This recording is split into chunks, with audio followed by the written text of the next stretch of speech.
Big TV భక్తి సమాచారం WhatsApp ఛానల్లో జాయిన్ అవ్వండి. అన్ని విశేషాలు ఎప్పటికప్పుడు తెలుసుకోండి.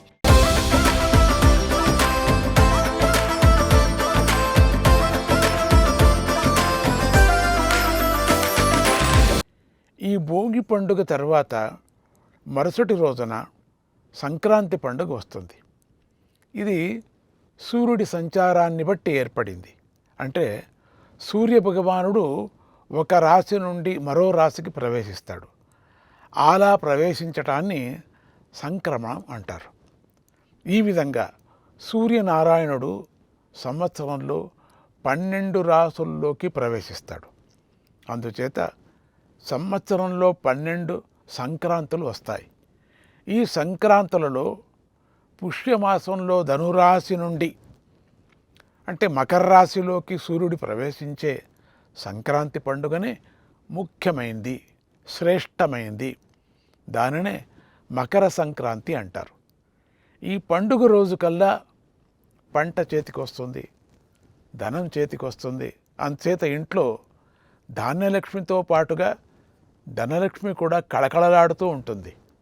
ఇలా ప్రతి ఇల్లు శోభాయమానంగా ఉంటుంది. ప్రకృతి అంతా పరవశిస్తూ ఉంటుంది. చెట్లు ఎండుటాకులను రాల్చి కొత్తగా చిగురించటానికి సిద్ధమవుతూ ఉంటాయి.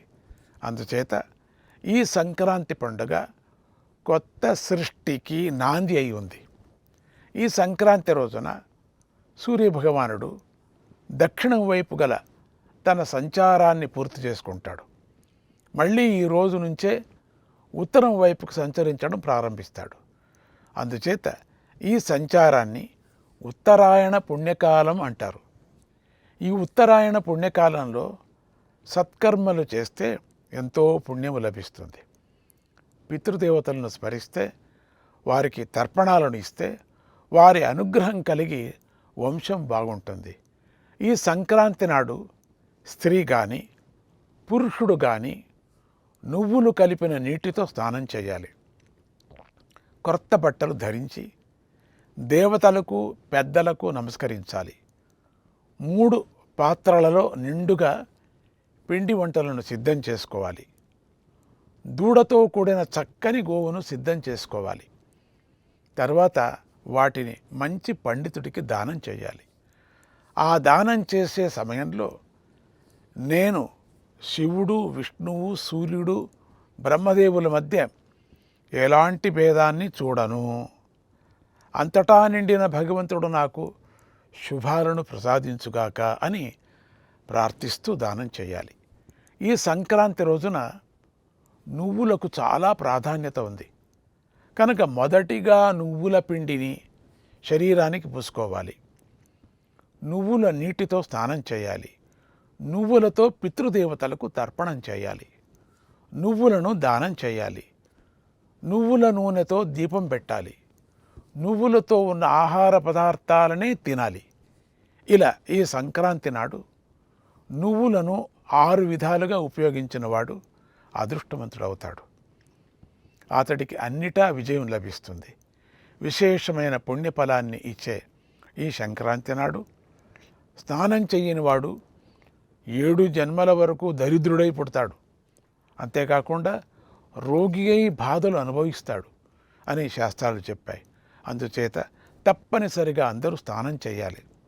తర్వాత సమిధులను, కూష్మాండాన్ని, నువ్వులను, ఆవులను దానం చేయాలి.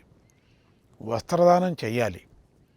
పెద్దలను, ఎడ్ల బండ్లను దానం చేయాలి. అంటే వస్త్రదానం చేయాలి, పెద్దలకు నమస్కరించాలి అని. ఎద్దులను, ఎడ్ల బండలను దానం చేయాలి.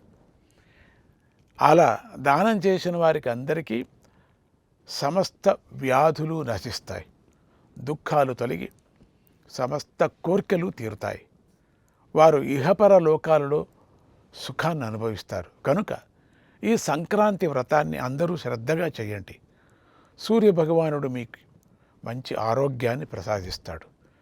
లక్ష్మీనారాయణలు మిమ్మల్ని అనుగ్రహిస్తాడు. మీకు సిరి సంపదలు పుష్కలంగా లభిస్తాయి. ఈ సంక్రాంతి శోభ 1 నెల ముందు నుంచే అంటే ధనుర్మాసం నుంచే ప్రారంభమవుతుంది. అందుచేత ఈ పండుగను ఆధారంగా చేసుకొని జీవించే హరిదాసులను, జంగమ దేవుళ్లను, గంగిరెద్దుల వారిని ఆదరించాలి. అలాగే బుడబుక్కల వారు, ఇంకా ఎంతోమంది కళాకారులు ఉన్నారు కదా, వారందరూ సంక్రాంతి పండుగతో పోషించబడుతూ ఉంటారు. కనుక వారిని గౌరవించాలి. అప్పుడు వారి ద్వారా కళ రక్షించబడుతుంది, వారికి కూడా జీవనోపాధి లభిస్తుంది.